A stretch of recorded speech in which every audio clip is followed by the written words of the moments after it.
saya untuk minta bantuan terkait dengan tugas saya sebagai Sekretariat Komisi 268 mendapatkan tugas terkait dengan pemetaan sikap murid terkait dengan kedisiplinan mereka, terutama dalam hal kepedulian sampah. Nah, menurut Bu Tri Murni di SMK Bina Ketujuan ini kepedulian siswa terkait dengan sampah di lingkungan sekolah bagaimana? Jujur ya? Ya, kalau diarahkan Pak. Ya, 1 sampai 100. Ya. Mungkin di 60. Posisi siswa kita berarti 60 ya? 60. Kenapa saya bilang 60? Karena sampah tempat sampah itu sudah ada, Ya. disediakan oleh pihak sekolah, sudah dibedakan, dan saya kira dengan warna yang berbeda, dengan fungsinya yang berbeda. Tetapi alhasil yang tadinya bersih, pagi sudah dibersihkan sama petugas.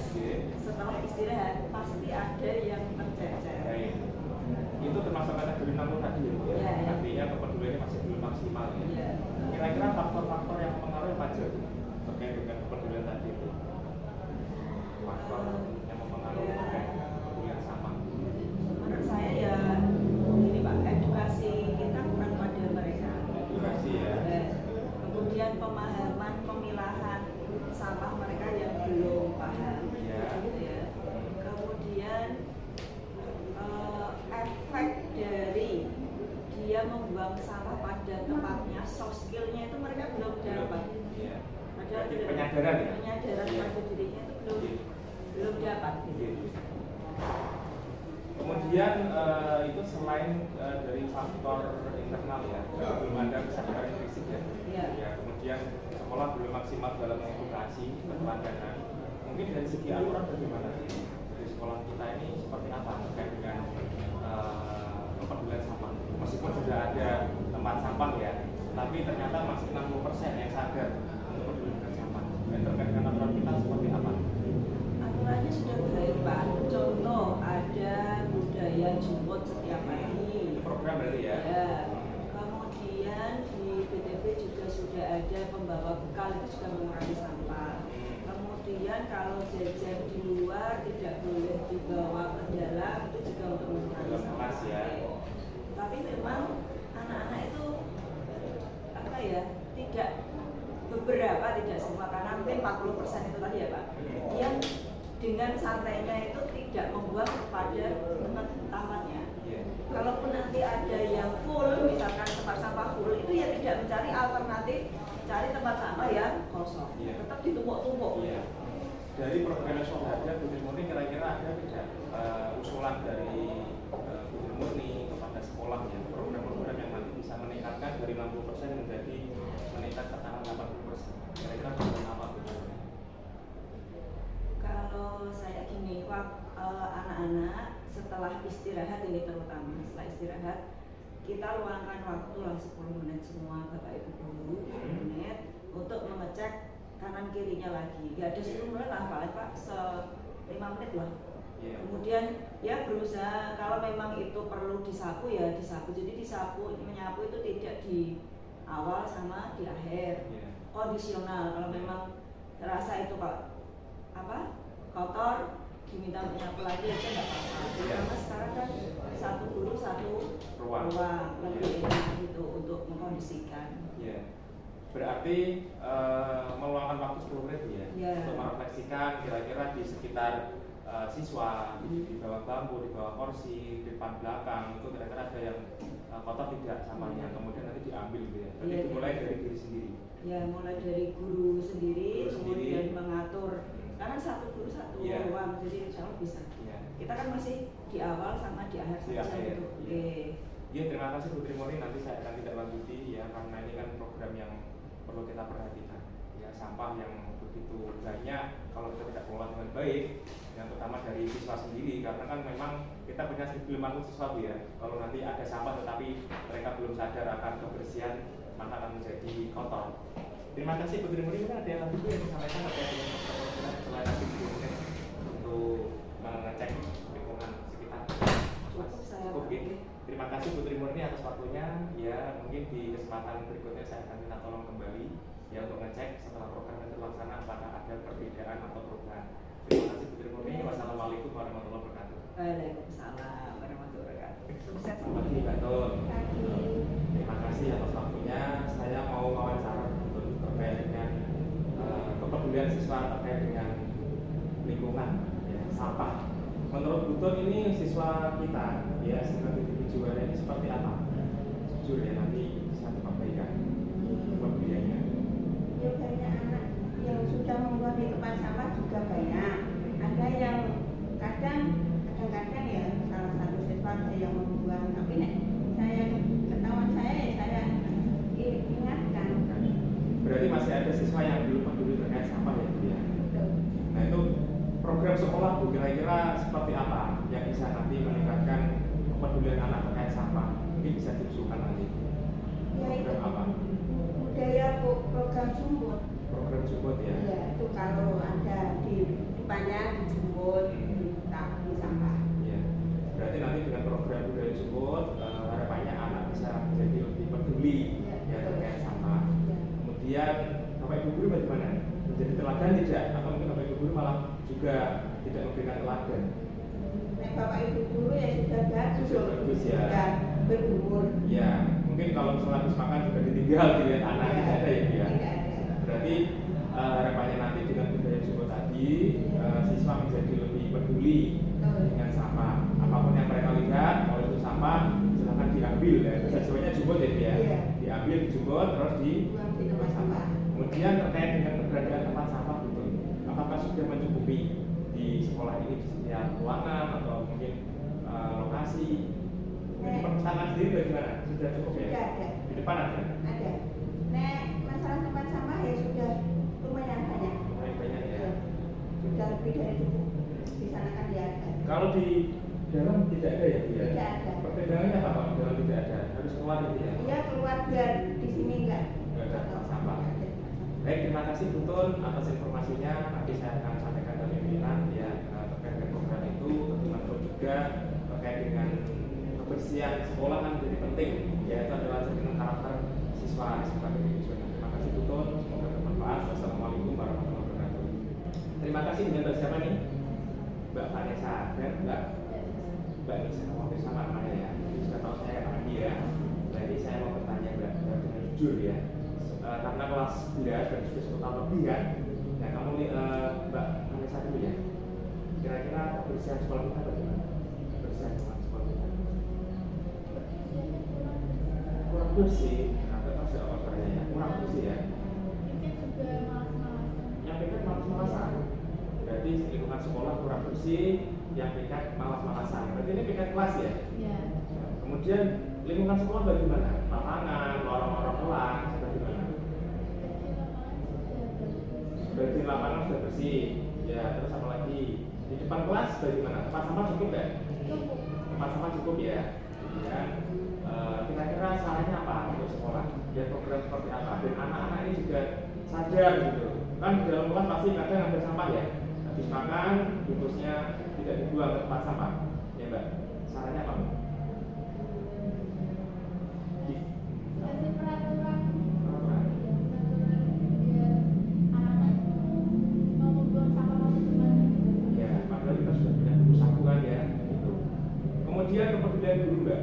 Ada nggak guru mungkin yang tidak peduli ada anak buang sampah sembarangan atau dibiarkan? Atau semuanya guru baik? Semuanya baik ya. Oke, peduli. Oke, terus dengan Mbak Nisa. Mbak Nisa, ini kelasnya sama ya? Nah, Mbak Nisa, ini di kelasnya Mbak Nisa ini kira-kira yang sering bungkus makanan, sering ditinggal di kelas bungkus apa? Jadi itu biasanya kalau anak yang cowok itu biasanya. Betul, teman. Ya bangunnya kan di belakang gitu langsung dibuang. Dibuang kemana? Di belakang. Padahal itu bukan tempat sampah ya. Kalau ada guru Mbak, ketika masuk itu melihat gurunya mengingatkan nggak untuk diingatkan ya, tapi terulang kembali ya. Anaknya yang susah dibilang. Susah dibilangin ya. Berarti kira-kira programnya apa Mbak? Solusinya dan anak itu juga biar dia itu benar-benar menjaga kebersihan itu. Kalau dia dibilangin gurunya buang sampah, besoknya diulangi lagi ya percuma ya. harusnya bagaimana? Mungkin ada sanksi yang lebih keras sedikit itu Pak, kalau misalnya buang sampah itu hukumannya gitu biar nggak terulang lagi. Berarti harus ada penanganan khusus bagi anak-anak yang sering membuang sampah sembarangan, gitu ya. Tempat sampahnya cukup ya? Cukup ya, berarti tidak ada kekurangan tempat sampah. Berarti ini terkait dengan sikap siswa dan tindakan tegas dari guru ya. Baik, terima kasih Mbak Nisa dan Mbak Vanessa. Ya, selamat belajar kembali. Ya, nanti saya akan coba buat program dengan kepala sekolah untuk meningkatkan kebersihan sekolah kita. Ya, terutama terkait dengan karakter siswa, biar dia peduli dengan kebersihan. Jangan sampai makan, setelah itu selesai sampahnya dibuang sembarangan. Ada boleh ya? Kalau Mbak Vanessa dan Mbak Nisa sendiri sudah jaga kebersihan ya? Oke, ya, nanti saya cek kalau di sana ternyata, oh ini Mbak Vanessa, Mbak Nisa ternyata yang jaga ya kebersihannya. Terima kasih. Wassalamualaikum warahmatullahi wabarakatuh. Dua kan nanti sekalian nanti next time jenengan ending akhirnya kan gawe project tak gawe saiki tak bagi aksi nyata tak bagi BTB Pak Dodi gawe AKPD, Bu Riris asesmen, Bu Farah P5, Bu Dara P5, Bu Trimurni ku kemarin apa iku lagi apa lah aku lali IT lah Kanva apa AI terkait dengan AI Bu Trimurni. Saya sudah CGP sebetulnya Pak. Jadi komisi ini kan saya ngerekam ini nanti tak jadikan tugas. Nanti Pak Andi menyesuaikan aja sih dulu digarap.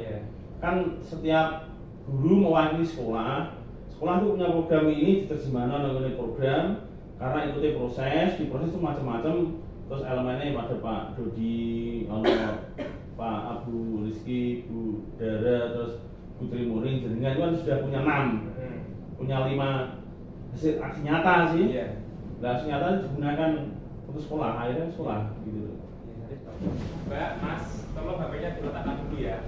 Jadi ini adalah materi yang harus kamu perhatikan. Mas, udah Mas itu. Waktu sih, raut.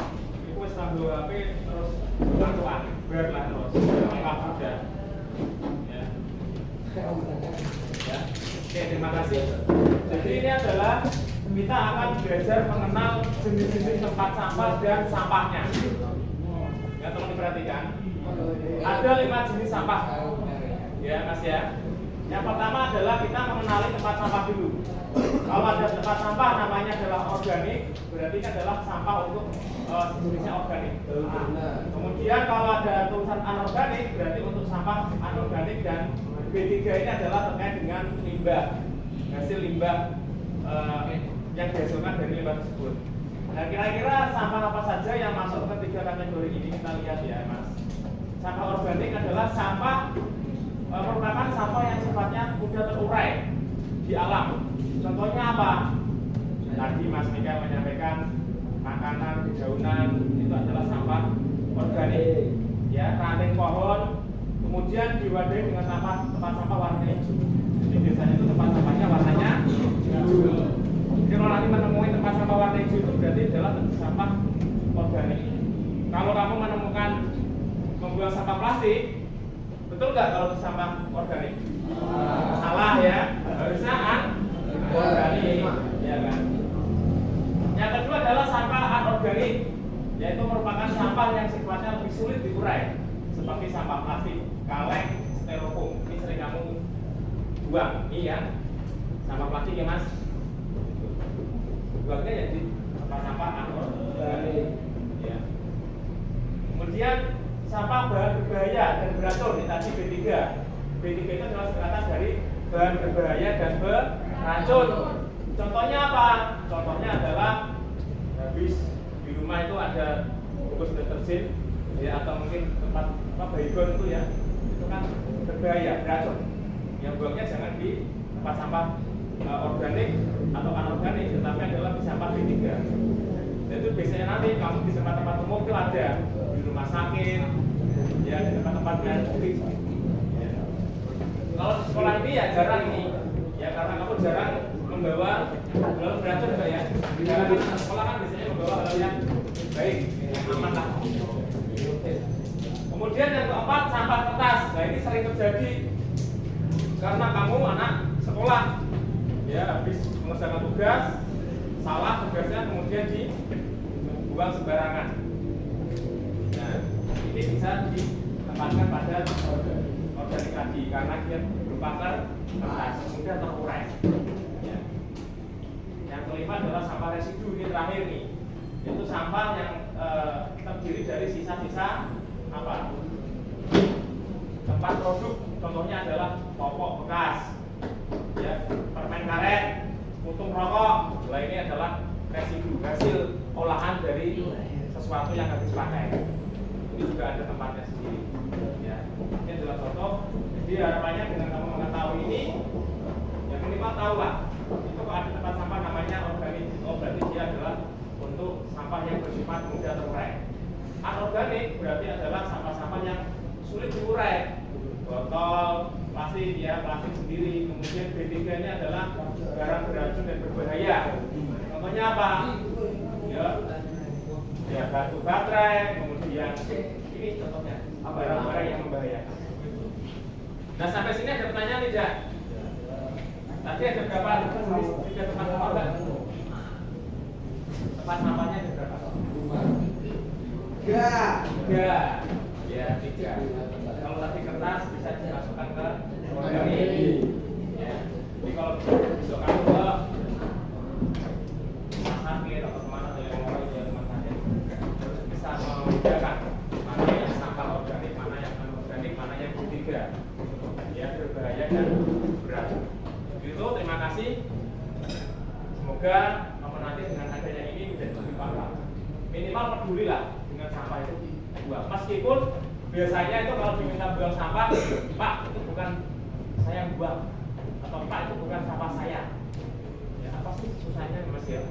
Bismillah, barokah ya Mas. Ya.